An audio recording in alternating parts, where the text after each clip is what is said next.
जय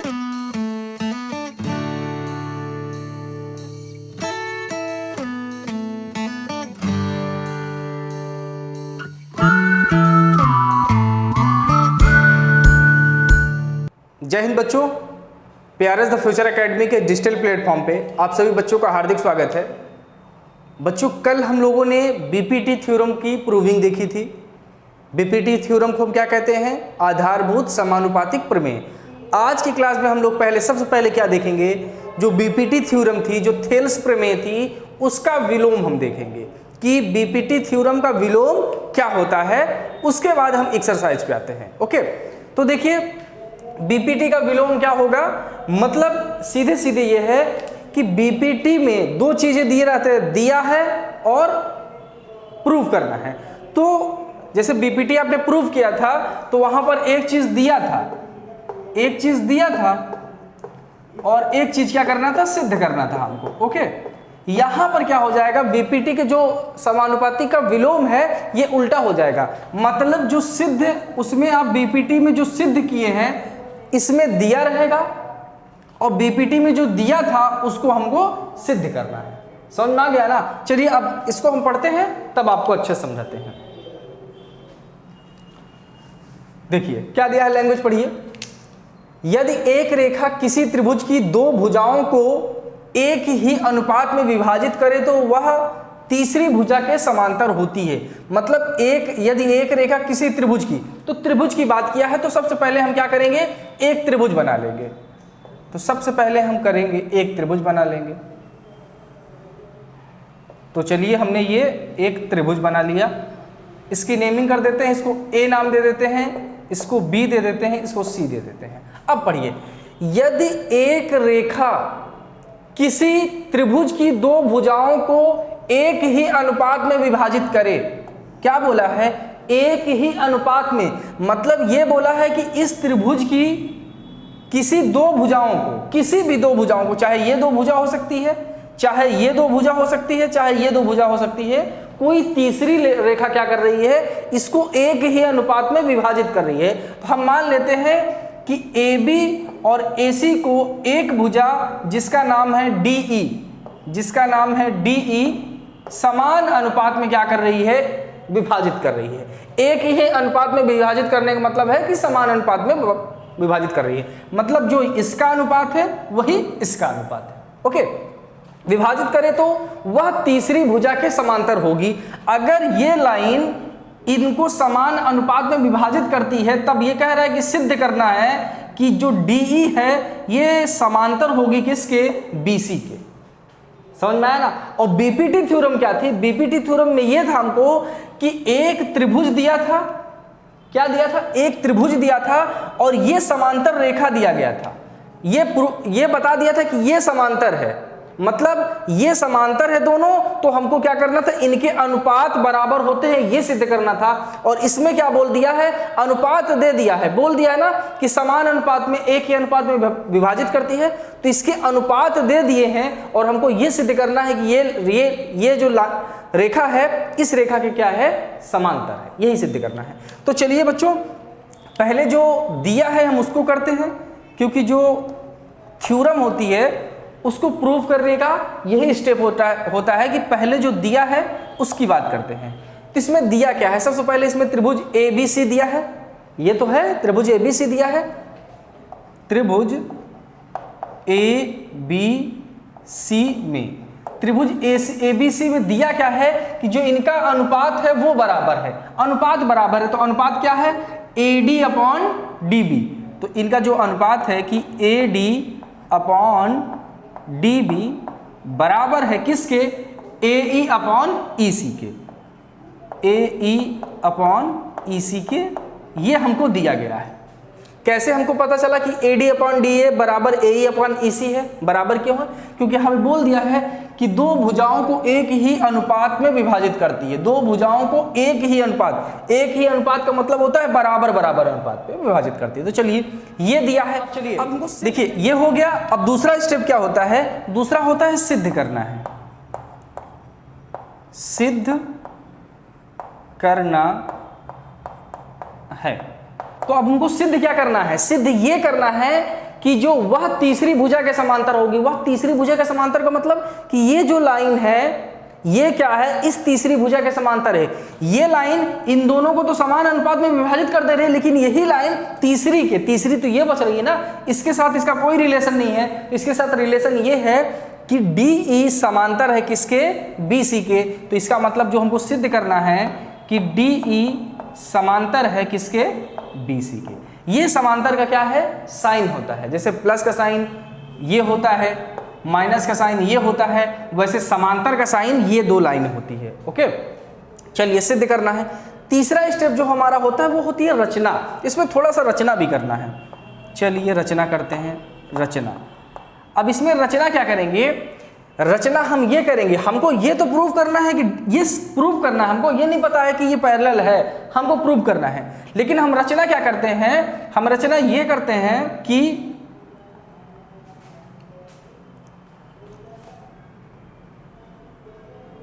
इसका D और इसका नाम दे दे, ये E है, इसका नाम दे देते हैं हम E डैश। रचना ये कर देते हैं हम कि जो DE डैश है, क्या DE डैश ये समांतर है किसके, BC के।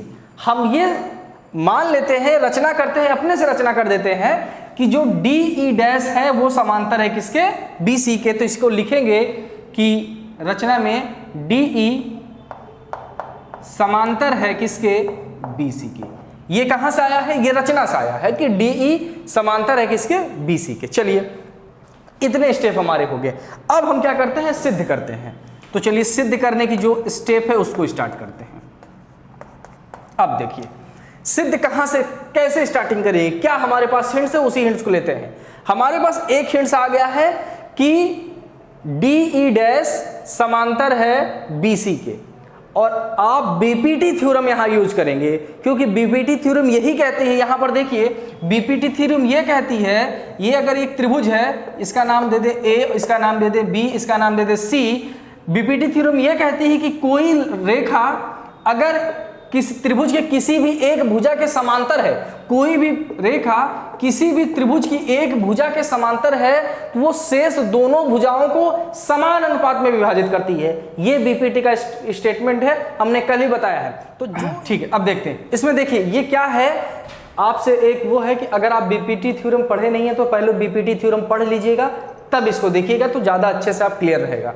देखिए यहां पर BPT थ्योरम ये कहती है कि अगर कोई त्रिभुज में तीन भुजाएं होती है, तो कोई भी तीन भुजाओं में से किसी एक भुजा के समांतर अगर कोई रेखा हम ड्रॉ कर दें, कोई लाइन हम खींचें, तो अगर ये इसके समांतर है तो बाकी जो दो भुजाएं हैं ना वो समान, उनका जो रेशियो होगा समान होगा। उनके रेशियो का मतलब ये है कि जो AD होगा, AD अपॉन क्या होगा, DB, और ये बराबर किसके हो जाएगा, AE dash upon E dash C के।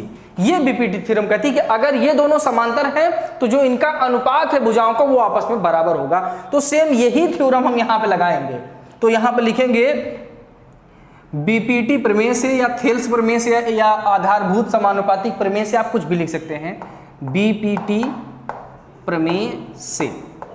अब BPT से प्रमेय से, अब BPT प्रमेय लगाएंगे किसमें, BPT प्रमेय लगाएंगे त्रिभुज ABC में। BPT प्रमेय त्रिभुज ABC में लगाने से, ठीक है। अब लगाएंगे तो अब इस जो DE है ना इसको भूल जाइए, इससे कोई मतलब नहीं है। अब आपको दिखना चाहिए ये वाला त्रिभुज, हम DE डैश इसको मान लिए हैं। इसका मतलब कि जो इसके अनुपात होंगे AD अपॉन जो DB होगा, ये लिख लीजिए, AD अपॉन DB ये बराबर होगा, किसके बराबर होगा, AE dash upon E dash C के। इससे नहीं, E डैश अपॉन इससे। तो लिखेंगे AE dash upon E dash C के, E डैश C के। इसको मान लीजिए इक्वेशन नंबर ऑफ फर्स्ट, इसको मानिए क्या, इक्वेशन नंबर ऑफ फर्स्ट। अब ध्यान से देखिए, इधर का हम हटाते हैं। अब ध्यान से देखिए, ये इक्वेशन नंबर फर्स्ट है, या आप इसको इक्वेशन नंबर सेकंड मान लीजिए, इक्वेशन नंबर आप सेकंड मान लीजिए। और ये जो दिया था ना, इसको इक्वेशन नंबर फर्स्ट मान लीजिए। ये दिया, ये हमको पता है और ये हमने निकाला है। तो यहाँ पर ध्यान से अगर देखेंगे समीकरण 1 व समीकरण 2 से, तो देखिए AD अपॉन DB ये दोनों इसके एक पक्ष बराबर आ गए हैं। और हम गणित के स्टूडेंट हैं तो हम अच्छे से जानते हैं कि अगर एक पक्ष उसके बराबर है तो दूसरे पक्ष को हम मानते हैं कि वो दूसरा पक्ष भी बराबर होगा। तो हम यहाँ पे लिखेंगे समीकरण 1 व समीकरण 2 से, मतलब अगर एक पक्ष बराबर है तो इसका दूसरा पक्ष भी बराबर होगा। तो इसको बराबर कर देंगे क्या, AE अपॉन EC बराबर होगा किसके, AE dash upon E dash C के। अब यहां पर आप ध्यान से देखिए, हम रियल में क्या प्रूव कर रहे हैं। हम ये प्रूव करना चाह रहे हैं कि अगर हम ये दिखाना ये चाह रहे हैं ना कि DE समांतर है किसके, BC के। DE समांतर है BC के। और अगर हम ये किसी ढंग से बता दें कि जो E है ना, वो जो E है, E डैश है, जो E है, ये रियल में अलग अलग नहीं है, ये क्या है, एक ही बिंदु है। मतलब जो AE के बीच की दूरी है, जो मतलब जो AE के बीच की दूरी है, यही दूरी AE के बराबर है।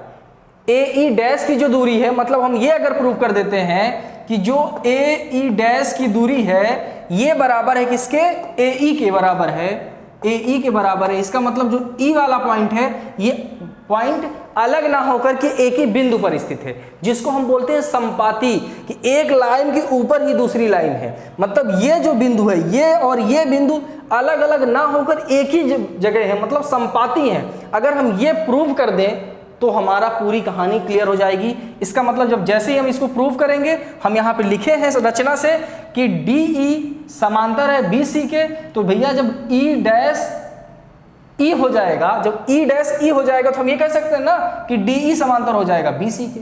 इसका मतलब सबसे पहले हम क्या दिखा दें, हम ये दिखा दें AE डैश बराबर EC।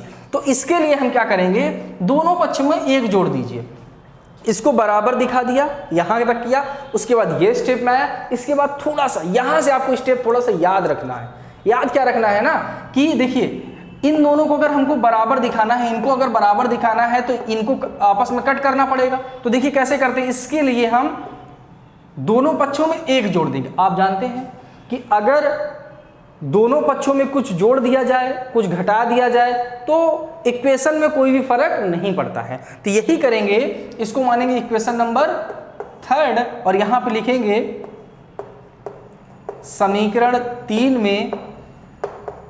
समीकरण 3 के दोनों पक्षों में एक जोड़ने पर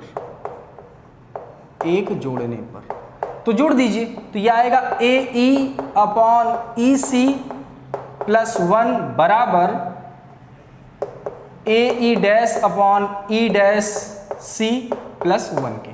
जोड़ दीजिए। अब जोड़ेंगे तो इसके नीचे एक मान के एलसीएम लेंगे, तो इन दोनों का एलसीएम आएगा EC, इसका और इसका एलसीएम आ जाएगा EC, और EC से EC कटेगा तो ऊपर क्या आएगा AE, ये आएगा AE प्लस अब एक से इसको डिवाइड करेंगे तो एक बार जाएगा और EC का मल्टीप्लाई ऊपर हो जाएगा तो ये आ जाएगा EC। क्या आ गया, EC। मतलब एक का जब गुणा EC में करेंगे तो EC आ गया बराबर, यहां भी सेम ऐसे ही करेंगे, एलसीएम लेंगे तो आएगा इसका एलसीएम E डैश C से E डैश C कैंसिल होगा तो बचेगा क्या, AE डैश प्लस 1 से इसको डिवाइड करेंगे तो एक बार मतलब E डैश C ही आएगा, E डैश C का मल्टीप्लाई जब उसमें करेंगे तो आएगा E डैश C, यही चीज आएगा। अब यहां पे ध्यान से देखिए, AE प्लस EC, मतलब AE प्लस EC के जगह पे देखिए हम AC लिख सकते हैं कि नहीं। ध्यान से देखिए, AE यहां से यहां तक की दूरी प्लस है यहां से यहां तक की दूरी, टोटल दूरी कितनी होगी AC, तो AE प्लस EC की जगह पे हम डायरेक्ट क्या लिख सकते हैं, AC लिख सकते हैं, और नीचे EC दिया है, नीचे हम क्या कर देंगे, EC को लिख देंगे ऐसे ही। ओके, आगे बात करते हैं। अब इसमें ध्यान से देखिए, AE डैश यहां से यहां तक की दूरी, AE डैश यहां से यहां तक की दूरी प्लस है ई डैश सी यहां से यहां तक की दूरी, तो टोटल दूरी फिर भी कितनी होगी ए सी, मतलब इसकी जगह पे हम क्या लिख सकते हैं ए सी लिख सकते हैं, तो लिखेंगे ए सी अपॉन ई डैश सी हो जाएगा। अब आप ध्यान से देखिए, ये है सॉरी AC से AC क्या हो जाएगा कैंसिल हो जाएगा, AC से AC को हम क्या कर देंगे कैंसिल हो जाएगा। तो यहां पर देखिए, तो इसके बाद देखिए इसको इधर हम समझाते हैं आपको, ये जो है ना, तो इसको हम क्या लिखेंगे ध्यान से समझिएगा, इसको हम आगे क्या लिखने वाले हैं, इसको हम लिखेंगे, ये बच रहा है 1 अपॉन, देखिए यहां पर बच रहा है 1 अपॉन ई डैश ई सी, 1 अपॉन ई सी बराबर 1 अपॉन ई डैश सी, ये है। अब इनका अगर तिर्यक गुणा कर देंगे, इसका गुणा इसमें करेंगे, इसका गुणा इसमें करेंगे, तो ये क्या आएगा, इसका गुणा इसमें करेंगे तो ई सी डैश ई डैश सी बराबर, इसका गुणा इसमें करेंगे तो ई सी, मतलब ये दोनों बराबर हो गए आपस में। यही चीज जो हम अभी बोल रहे थे ना आपसे, वही चीज यहां पर देखिए आ गया है, ई सी, ठीक है, ये वाला पोर्शन, चाहे इसको बराबर कर दीजिए चाहे इसको, तो वही सेम चीज है ना भैया, कि चाहे ये, मतलब हमको केवल ये दिखाना है कि ये ई डैश सी जो है ना अलग पॉइंट नहीं है, ये एक ही जगह पे है। तो इसके बाद हम जो लिखेंगे वो लिखेंगे कि अतः ई डैश सी, ई डैश तथा ई अलग ना होकर संपाती हैं। क्या है, संपाती हैं, इस चीज को ध्यान से देखिएगा। अतः ई डैश सी, ई डैश तथा ई अलग ना होकर संपाती हैं, इसलिए हम डायरेक्ट कह सकते हैं कि जब ये एक ही जगह पे है तो हम ये कह सकते हैं ना कि डी ई समांतर होगा किसके, बी सी के, तो हम कह सकते हैं कि डी ई समांतर होगा बी सी के, और यही हमको क्या करना था, सिद्ध करना था, यही हमको सिद्ध करना था, ये हमने सिद्ध कर दिया। तो उम्मीद है सारी चीजें आपको अच्छे समझ में आई है, इसमें तो कोई दिक्कत ही नहीं, बस दिक्कत आपको यहाँ से ये आएगी +1। तो याद रखिएगा, देखिए ध्यान हम क्या किए क्या है, इसको देखिए यहाँ पर EC था, यहाँ पर EC था, यहाँ समझिए EC को ऊपर ले जाने के लिए हम क्या किए हैं, +1 का गुणा, +1 को जोड़ दिए हैं, ई डैश सी को ऊपर ले जाने के लिए 1 जोड़ दिए हैं। तो यहाँ से एक चीज और आप सीख सकते हैं कि अगर न्यूमरेटर में कोई चीज है, हर में कोई चीज है, उसको अगर अंश में ले जाना है तो एक आप जोड़ दीजिए, वो ऑटोमेटिक हर में अंश में पहुंच जाएगा। तो आप इसकी स्क्रीनशॉट ले लीजिए, फिर इससे रिलेटेड कुछ क्वेश्चन है उसकी भी हम लोग बात करते हैं।